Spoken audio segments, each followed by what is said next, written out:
నమస్కారం. శ్రీమద్దేవి భాగవతంలోని అత్యంత ఉద్వేగభరితమైన 39వ కథ విశ్లేషణకు స్వాగతం.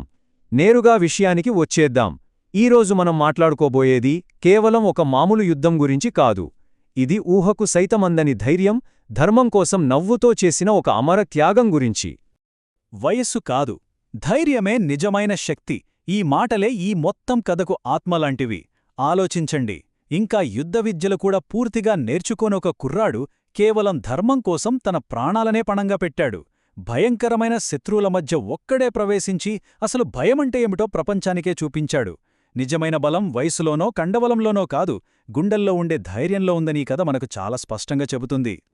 సరే, భాగం 1. ద్రోణాచార్యుని వ్యూహం, కురుక్షేత్రంలో కుట్ర. ఈ అంకంలోకి ఒక్కసారి వెళ్ళిపోదాం.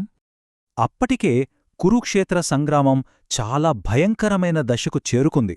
రోజులు గడుస్తున్న కొద్దీ ఉద్రిక్తతలు పెరిగిపోతున్నాయి. పాండవులను ఎలాగైనా దెబ్బతీయాలని కౌరవులు ఒక ప్రాణాంతకమైన ఎత్తుకడ వేశారు. అదే ఈ చక్రవ్యూహం. ఇది ద్రోణాచార్యుడు స్వయంగా డిజైన్ చేసిన అత్యంత క్లిష్టమైన సైనిక నిర్మాణం. ఇది మామూలు వలయం కాదు సుమా, ఎప్పుడూ తన చుట్టూ తాను తిరుగుతూ ఉండే ఒక భయంకరమైన మృత్యువలయం.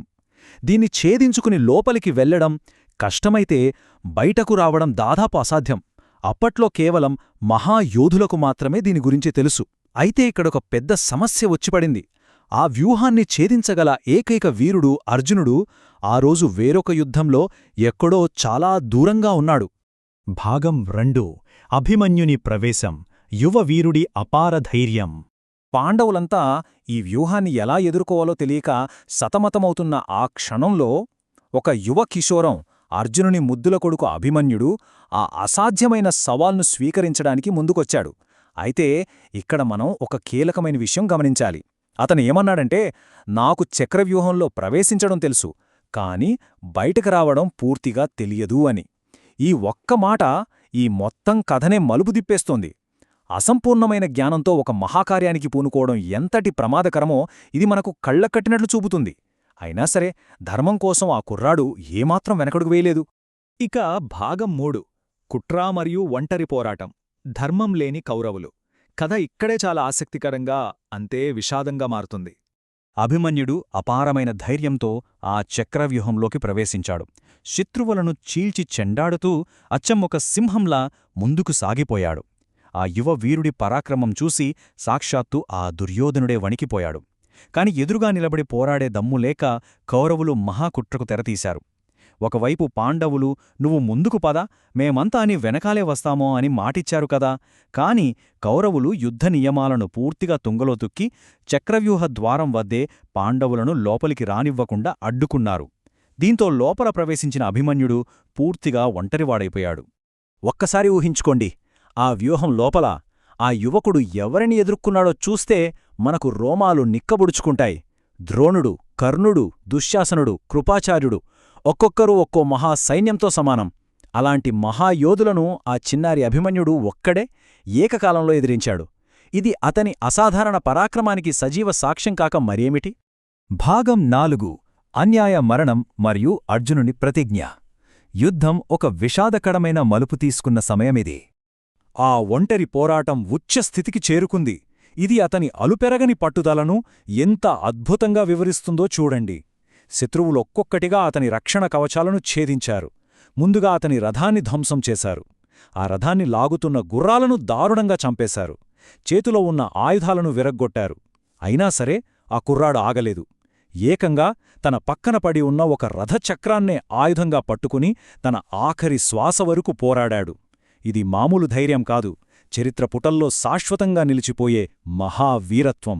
కాని చివరకు ఆ మహాయోధులంతా సిగ్గులేకుండా మూకుమ్మడిగా దాడిచేసి కనీస యుద్ధధర్మాలను సైతం గాలికొదిలేసి ఆ బాలుడిని అత్యంత అన్యాయంగా సంహరించారు.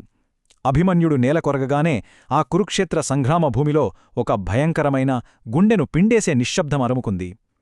పాండవులు కన్నీటి సముద్రంలో మునిగిపోయారు. ధర్మం లేని ఆ విజయం కౌరవులకు చరిత్రలో చెరగని మచ్చను, అపకీర్తిని మాత్రమే మిగిల్చింది.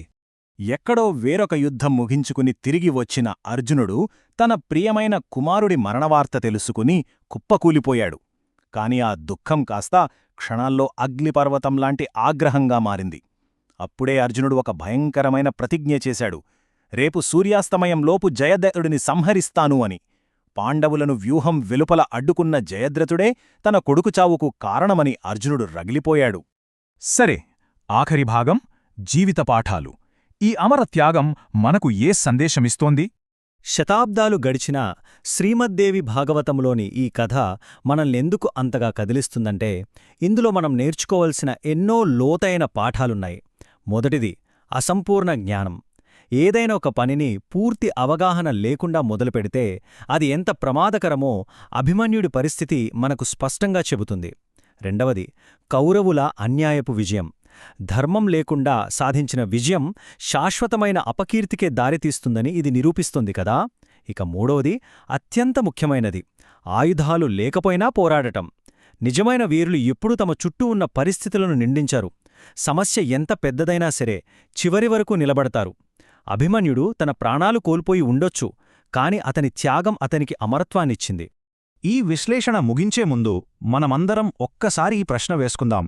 మన జీవితంలో ఎదురయ్యే అతిపెద్ద, కష్టమైన సవాళ్ల ముందు మనం కూడా ఇలాగే స్థిరంగా నిలబడగలమా? అవును, మనందరి జీవితాల్లోనూ మనం ఒంటరిగా పోరాడాల్సిన చక్రవ్యూహాలు ఖచ్చితంగా ఎదురవుతాయి. అప్పుడు అభిమన్యుడి అచంచలమైన ధైర్యాన్ని గుర్తుచేసుకోండి. భయపడకుండా ముందుకు సాగండి. మరి అర్జునుడి ప్రతిజ్ఞ తర్వాత ఏమైంది? జయద్రథుడి వధ అసలు ఎలా జరిగింది? ఈ ఉత్కంఠభరితమైన కథ కొనసాగింపు కోసం మన తదుపరి విశ్లేషణలో మళ్ళీ కలుద్దాం.